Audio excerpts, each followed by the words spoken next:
प्रारब्ध के सभी दर्शकों को मेरा नमस्कार। मेरा नाम है संदीप आर.के. सिंह और आज हमारे साथ स्वामी आलोक जी। आलोक जी, बहुत स्वागत है आपका। प्रारब्ध के सभी दर्शकों श्रोताओं को मेरा नमस्ते, प्रणाम। संदीप भाई, आपका बहुत बहुत अभिवादन। जय जय सिया राम। जय श्री राम। दर्शकों, कल है 1 फरवरी और कल आएगा भारत का बजट। पहले जब बजट आता था, मुझे जो याद है कि अखबारों में हमेशा ये सुर्खियां रहती थी कि फ्रंट पेज पर ये सस्ता हो गया, ये महंगा हो गया। बेसिकली कि कुछ जनता का ध्यान आकर्षित करने के लिए, उसको हल्का करने के लिए बजट के महत्व को वो सीधे कि ये सामान सस्ता हो गया, ये महंगा हो गया। अब चूंकि वो सारा का सारा कार्य जीएसटी के माध्यम से हो रहा है, तो अभी सितंबर में जीएसटी के टैक्स डाउन हुए, तो अब बजट उससे आगे की कहीं चीज थी पहले भी। और अब हम ये देखते हैं कि किन योजनाओं में पैसा जाता है, किन योजनाओं के लिए आवंटित किया गया है, इत्यादि इत्यादि। आइए थोड़ा सा बजट समझते हैं कि भारत का ये जो लेखा जोखा है कितना महत्वपूर्ण है, इस पर ध्यान रखना, इसके बारे में जानना। तो आलोक भाई, बहुत बहुत स्वागत है आपका। देखिए, सबसे पहली बात कि अब जो बजट का सिलसिला चला है जब से मोदी सरकार आई है, तो अब बात ये होती है कि चौथी इकोनॉमी से तीसरी इकोनॉमी हम कब बन रहे हैं। अब बात ये होती है कि आपने इंफ्रास्ट्रक्चर पर कितना कामकाज किया। अब बात ये होती है कि आप आम आदमी को टैक्स स्लैब में कितनी राहत। अब बात ये होती है कि अब आप फॉरेन इन्वेस्टमेंट कितना ला रहे हैं। अब बात होती है कि फॉरेन में जो काला धन था उसमें आपने कितना किया। जिसको आलोचना होती है वो अभी भी नोटबंदी के दौर को याद करके कहता है कि कितना ले आए। और सबको सब कुछ पता है, जो लोग आलोचना करते हैं उनको पता है कि ये सारी बातें बेमानी हैं कि आप कितना पैसा ले आए और क्या क्या कर दिया। क्योंकि नोटबंदी से जो चीजें हुई हैं वो हम पाकिस्तान के वर्तमान हालत को देख के पता कर सकते हैं। धुरंधर फिल्म आई, उसको आपने प्रोपेगेंडा बता दिया, लेकिन वो चीजें हुई हैं। और अब बजट को लेकर आकांक्षाएं, प्रश्न और सारे सवाल जितने भी हैं उनका चरित्र बदल गया है। लेकिन कल जो बजट आने वाला है उसमें 3-4 हिस्सों में बात की जानी चाहिए, 3-4 हिस्सों में बात होनी चाहिए। जैसे सबसे पहले, आम आदमी क्या सोचता है। जब 5 लाख की सीमा हुई थी संदीप भाई, तो आपको याद होगा कि अरे 5 लाख हो गया, लेकिन और होना चाहिए। फिर 10 लाख हो गया। अब आकांक्षा ये है कि कम से कम 1 लाख महीने वाले को इसमें स्लैब में ले आया जाए। तो टैक्स सुधार और आम आदमी की राहत एक बड़ा मुद्दा होगा जो कल के बजट में हम लोगों को देखना चाहिए। इनकम टैक्स में बड़े बदलाव की संभावना कम है, क्योंकि हम लोग इकोनॉमिक सर्वे देख चुके हैं। जो इकोनॉमिक सर्वे आया है उसमें ऐसी कोई संभावना दिख नहीं रही है। हो सकता है 1 लाख और बढ़ा दें निर्मला ताई, लेकिन उससे ज्यादा की संभावना मैं नहीं देख रहा हूं। पिछले साल ही 12 लाख तक लेकर गए थे वो लोग कि 12 लाख तक आपका जो है 1 लाख और बढ़ा दें, 2 लाख और बढ़ा दें, लेकिन उससे ज्यादा की संभावना मैं नहीं देख रहा हूं। उसके अलावा सीनियर सिटीजन्स, इनके लिए राहत की उम्मीद है। जो मैं देख पा रहा हूं, जितना इकोनॉमिक सर्वे को मैंने समझा है, उस हिसाब से मुझे लगता है कि सीनियर सिटीजन्स के लिए थोड़ी बहुत राहत होगी। एक सबसे बड़ा जो मुद्दा है कि सोने चांदी के दामों में जो उछाल आ रहा है, खासतौर से चांदी के दामों में जो उछाल आ रहा है। अब चांदी की कीमत इतनी क्यों बढ़ रही है। हालांकि कल परसों ही वो बहुत ज्यादा गिरी है चांदी की कीमत, लेकिन सरकार क्या कर रही है। अमेरिका के एक विशेषज्ञ की टिप्पणी आई थी जो आप सब लोगों को याद होगी, दर्शक चाहें तो उसे गूगल कर सकते हैं। जब उन्होंने कहा कि भारत दुनिया भर का चांदी खरीद कर रख रहा है ताकि आगे विश्व की अर्थव्यवस्था को प्रभावित कर सके। चांदी का उपयोग क्या होता है, किन किन चीजों में चांदी की जरूरत होती है, केवल आभूषण बनाने में काम नहीं होता है। अब उन सब डिटेल्स पर जाएंगे तो ये वीडियो किसी और दिशा में बढ़ जाएगा, लेकिन इन 2 चीजों पर ध्यान रखने की जरूरत होगी। रोटी, कपड़ा और मकान, ये 3 बुनियादी जरूरतें हैं आदमी की। मकान वालों के लिए राहत की उम्मीद है। होम लोन्स की दरें सस्ती हो न हो, लेकिन थोड़ा बहुत उसमें कुछ न कुछ कांड होगा। मैं कांड इसलिए कह रहा हूं क्योंकि भारत में एक बड़ा तबका तैयार हो रहा है अभी, जहां पर घर सबसे बड़ा मुद्दा होता है। आप और मैं गृहस्थ हैं, हम सब लोग गृहस्थ जो भी हैं, हर एक घर में यही सुनने को मिलता है, मेरा घर कब दोगे, मेरा तो घर नहीं है।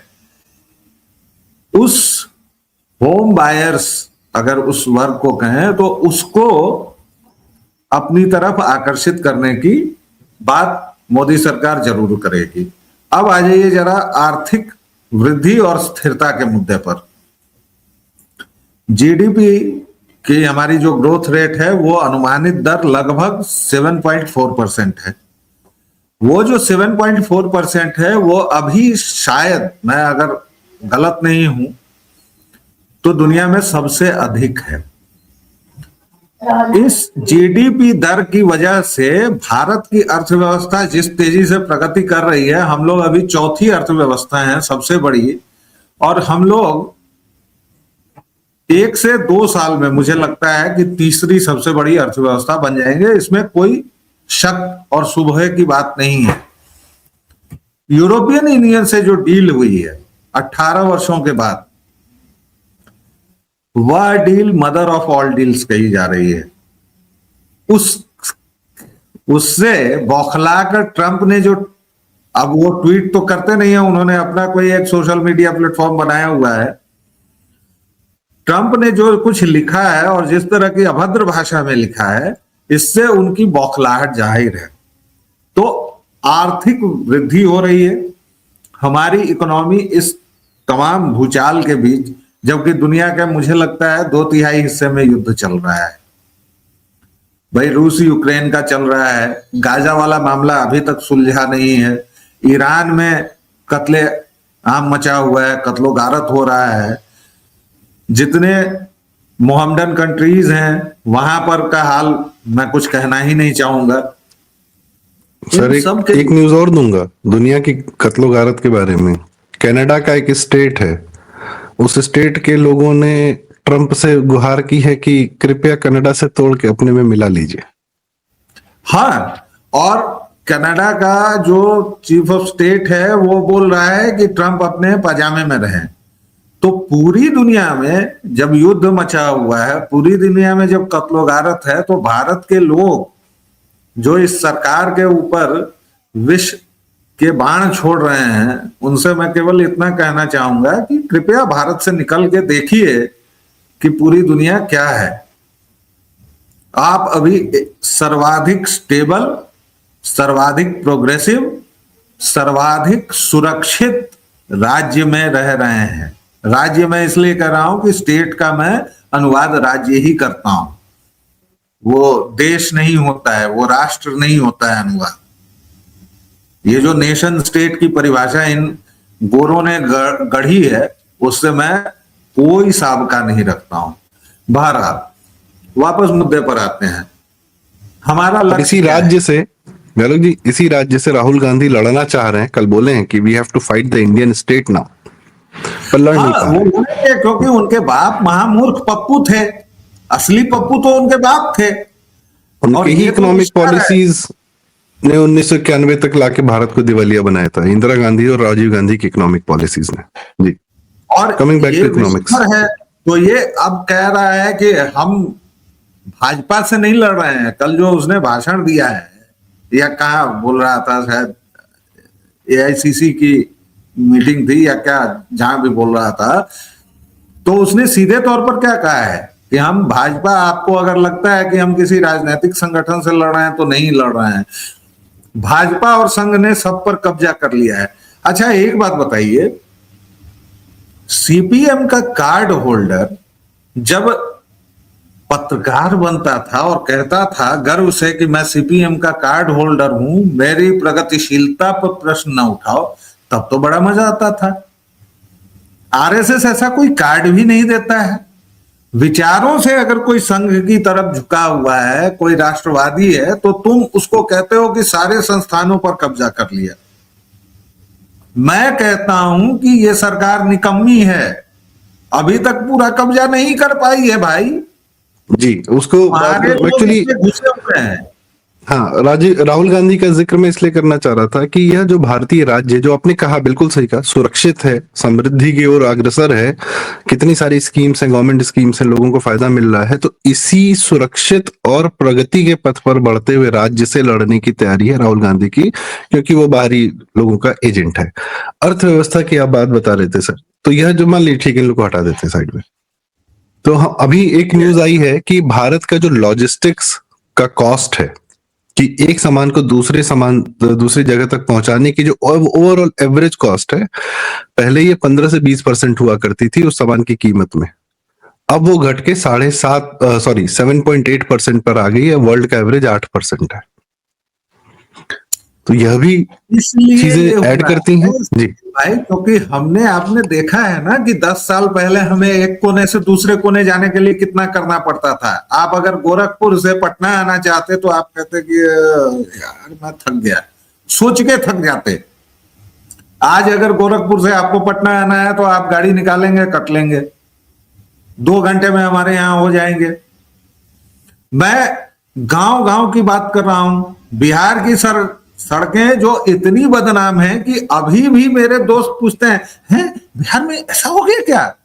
भाई साहब, बिहार की सड़कों को आकर देख लीजिए। आप आए हैं, आप लोग बिहार के इंफ्रास्ट्रक्चर को देख लीजिए, जो सबसे पिछड़ा राज्य है। आज भी मैं कहता हूं सबसे पिछड़ा राज्य है बिहार भाई, लेकिन यहाँ के नॉर्मल इंफ्रास्ट्रक्चर को आप देखिए तो आपको पता चलेगा कि इस सरकार ने क्या किया है, या अटल जी के समय जो स्वर्णिम चतुर्भुज शुरू हुआ उसके बाद के क्या क्या परिणाम रहे हैं।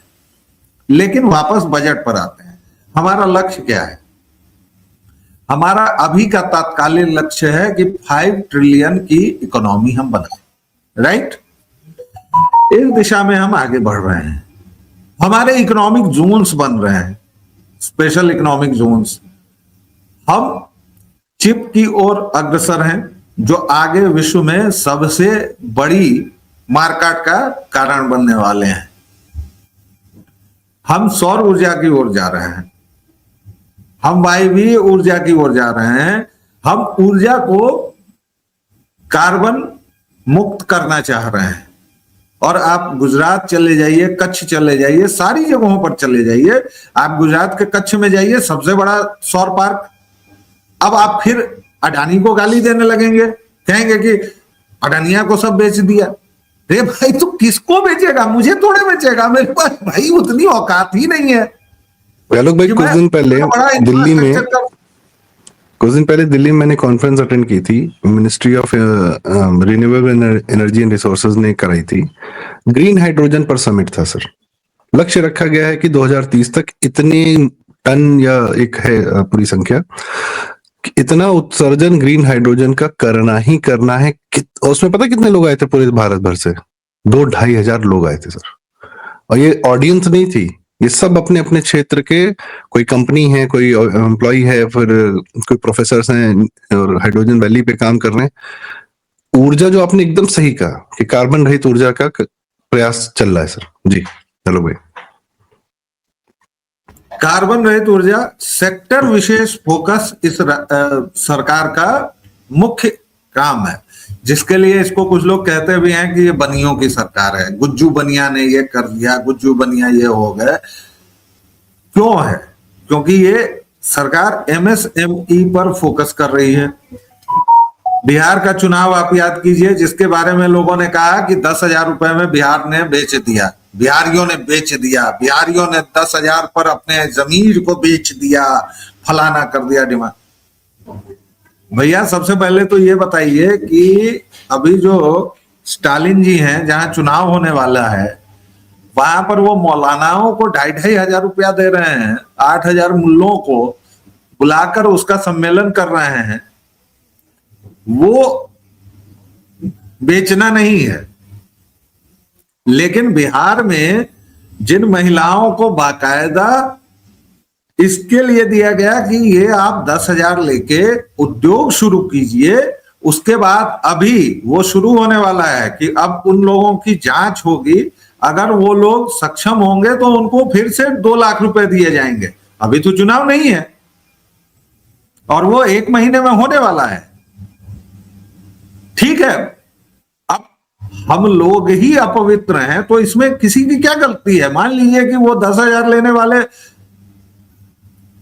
30% लोग गलत हो गए, 40% लोग गलत होंगे, लेकिन उस वजह से आप पूरे के पूरे बिहार को बिका हुआ साबित करेंगे। उसके बाद एक भाजपा नेता ने कितनी अभद्र टिप्पणी की थी उत्तराखंड के, कि हम बिहारियों की बेटी को ले आएंगे 10,000 रुपए में। है ग्रीन एनर्जी, एमएसएमई, मैन्युफैक्चरिंग और डिफेंस, आप उत्तर प्रदेश में बैठे हुए हैं।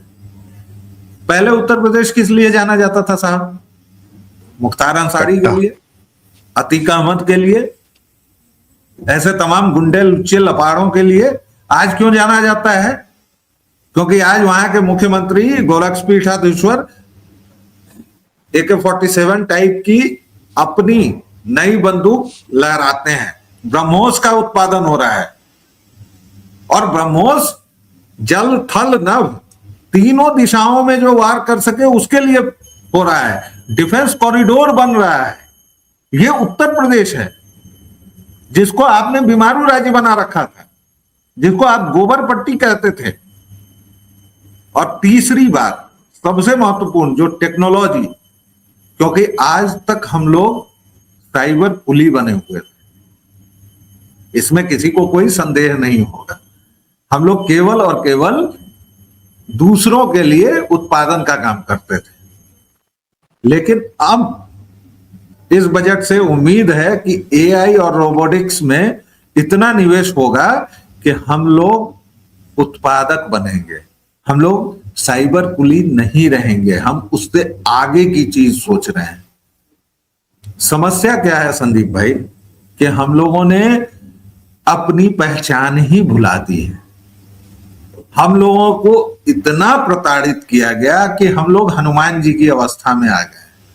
अब कोई जामवंत चाहिए कि जो कहे कि काचुप साधी रहे बलवाना। अरे समंदर तुम्हारे सामने कुछ नहीं है भाई, तुम तो एक छलांग में इसको पार कर जाओगे। उस बल की जरूरत है और जामवंत वाला काम ये सरकार कर रही है। और कल मुझे लगता है कि बजट आने के बाद इसमें और चीजें होंगी। बहुतेरी बातें हैं और सारी बातें हैं, जिसमें एक तो शहरी और ग्रामीण विकास, ये जो डिवाइड चल रहा है कि भाई हमारे शहर, हालांकि हमारे शहर भी अभी भी उस हिसाब से बहुत ज्यादा विकसित नहीं हुए हैं, गंदगी है, कचरा है, ड्रेनेज सिस्टम नहीं, शहरों की तो सर, शहरों की अव्यवस्था, शहर में अव्यवस्था रहे, शहर हमारे घटिया बने, इसके लिए हमारे सरकारी अधिकारी दिन रात लग के काम करते हैं सर। और ऐसी प्लानिंग करते हैं कि मजा आ जाता है कि सारे शहर भारत में ऊपर से लेकर नीचे तक सब अस्त व्यस्त हैं। हमारे अधिकारी लोग उसके लिए मुझे उम्मीद है कि ये सरकार इस बजट में कम से कम अर्बन डेवलपमेंट पर जो स्मार्ट सिटी के काम चल रहे हैं उसको जल्द से जल्द पूरा किया जाए। भाई 5 साल 10 साल हो गया, मैं पटना में अभी रह रहा हूं, मैं पटना में डेली गुजरता हूं जिन इलाकों से, तो मैं देखता हूं कि कहीं ड्रेनेज का काम चल रहा है, बहुत अफरा तफरी। लेकिन वो एक बार जब बन जाए और वो एक बार जब चल जाए, अभी मेट्रो का काम चल रहा है पटना में, तो मुझे लगता है कि शहर थोड़ा रहने लायक होंगे। कृषि, सिंचाई, ग्रामीण इंटरनेट कनेक्टिविटी पर जोर हो। भाई हमारे प्रधानमंत्री जब बोलते हैं बिहार में आके कि बिहार के युवा रीलबाज हो गए हैं और बहुत सारे इन्फ्लुएंसर हो गए हैं, तो ये समझ में आता है कि प्रधानमंत्री को सब चीजों पर खबर है, सब पर उनकी नजर है। लेकिन 5G के जमाने में आप जब 2G की कनेक्टिविटी देंगे तो बात नहीं बनेगी। तो मुझे कल उम्मीद है कि इस पर भी बात होगी। प्रधानमंत्री आवास योजना के वजह से जो इतने मकान बने हैं, आप मेरे घर अगर आएंगे तो देखेंगे कि 10 साल पहले, 11 साल पहले तक भाई तथाकथित जो तानाशाह थी इंदिरा गांधी, उसी के नाम पर चल रहा था। हमारे यहाँ सारे के सारे घर उसी तरह वो खपरेल मिट्टी ये वो थे। आज की डेट में आप हमारे मोहल्ले में आइए, सारे के सारे घर के बाहर एक पट्टिका लगी हुई है, प्रधानमंत्री आवास योजना। किसी के साथ कोई भेदभाव नहीं हो रहा है। उसमें जुम्मन का भी घर है, उसमें अहमद का भी घर है, उसमें रमेश का भी घर है, उसमें लतीफ का भी घर है। आप अगर रोना चाहें तो इस देश में बहुतेरे कारण हैं, आप अगर खुश रहना चाहें तो इस देश में बहुतेरे कारण हैं। हाँ, कुछ चीजें हैं जहां मुझे इस सरकार से बहुत शिकायत है, और वो 2 पॉइंट हैं। शिक्षा को लेके, मीडिया को लेके। आप शिक्षा को सुरक्षित नहीं कर पा रहे हैं अभी तक, और आप मीडिया पर नकेल नहीं कस पा रहे हैं। वाक स्वतंत्र के नाम पर जिसको जो मन आता है वो बोल के मौखिक बवासीर करके चला जाता है, और आप कुछ नहीं कर पा रहे हैं। तो मुझे उम्मीद है कि इस बजट में कुछ चीजें हों। यूजीसी बिल, जो इंदिरा जयसिंह जैसी कुख्यात ताड़का आप पर हावी हो जाती है, वो चीजें ना हो, और शिक्षा को आप समावेशी और भारतीय बनाएं। हालांकि मुझे उम्मीद है कि एक मास्टर स्ट्रोक आ चुका है, और वो जो यूजीसी, एआईसीटीई और सीआईटीई सबको खत्म करके एक जो वीवीएस आने वाला है, तो मुझे लगता है कि हमारे जैसे लोगों की ये सारी शिकायतें दूर हो जाएंगी। चलते चलते चुनौतियों की बात कर लेते हैं। 3 चुनौतियां मुख्यतः हैं। एक तो फिस्कल डेफिसिट को इस सरकार को नियंत्रण में लाना होगा, क्योंकि हमारे जो फिस्कल डेफिसिट का ये है कि पूरी दुनिया के तुलना में अभी हम ठीक ठाक हैं, लेकिन हमारी जो आबादी है और हमारी जो अर्थव्यवस्था है उसके हिसाब से हम नीचे जा रहे हैं। तो ये वित्तीय असंतुलन जो है उसको आपको काबू में करना होगा। मुझे लगता है कि निर्मला ताई इतनी पढ़ी लिखी हैं, इस सरकार के लोग इतने पढ़े लिखे हैं कि वो इस पर ध्यान देंगे। दूसरा, टैक्स कट्स। अब टैक्स कट्स की जैसे ही बात की जाएगी तो वैसे ही हो जाएगा कि भाई पहले ही आपके यहाँ 1% 2% लोग तो टैक्स ही देते हैं, अब क्या चाहिए? टैक्स कट्स में ये चाहिए कि कॉर्पोरेट्स पर जो आप पेनाल्टी के तौर पर लगा रहे हैं ना, उसको बंद कीजिए।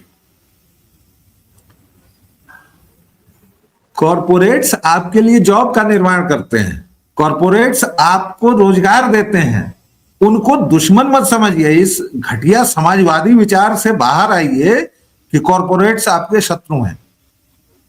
कोई भी देश आज की तारीख में बिना उद्योगों के सरवाइव नहीं कर सकता है। इसलिए आनंद महिंद्रा हो, अडानी हो, अंबानी हो, जो भी हो, वो आपके शत्रु नहीं है, वो आपके देश के हितधारक हैं। इसलिए उनके लिए भी टैक्स रिफॉर्म कीजिए साहब। और तीसरा, अंतिम जो ये है कि अपोजिशन का प्रेशर और दबाव कैसे ये सरकार झेलती है वो कल पता चलेगा, क्योंकि अपोजिशन को इसके कोई मतलब नहीं है कि भारतवर्ष की तरक्की हो, भारत आगे बढ़े। उसको केवल इस बात से मतलब है कि इस सरकार की टांग खिंचाई कैसे की जाए, बस। जी वेलू भाई, ऑपोजिशन तो जब स्वयं सत्ता में था तब भी भारत की अर्थव्यवस्था बर्बाद ही कर रहा था, तो आज तो नहीं बोले तो ठीक है, जो भी लगा हुआ है इसमें, वो अभी भी लगा। नहीं, मैं कह रहा हूं जब सत्ता में सुप्रीम पावर में था तब भी भारत की अर्थव्यवस्था बर्बाद ही कर रहा था। 91 तक दिवालिया बना के छोड़ दिया था। 91 से नरसिम्हा राव जी और अटल जी तक, 2004 तक जो भारत को सांस लेने का मौका मिला ना, उस और जब गांधी खानदान दूर रहा है इस पूरे मतलब सिस्टम से थोड़ी देर के लिए, चाहे नरसिम्हा राव जी हो, चाहे बीच के 2-3-4 थे, लेकिन मेन अटल जी, ये 10 साल जो मिला है ना, उसने भारत को सांस दी।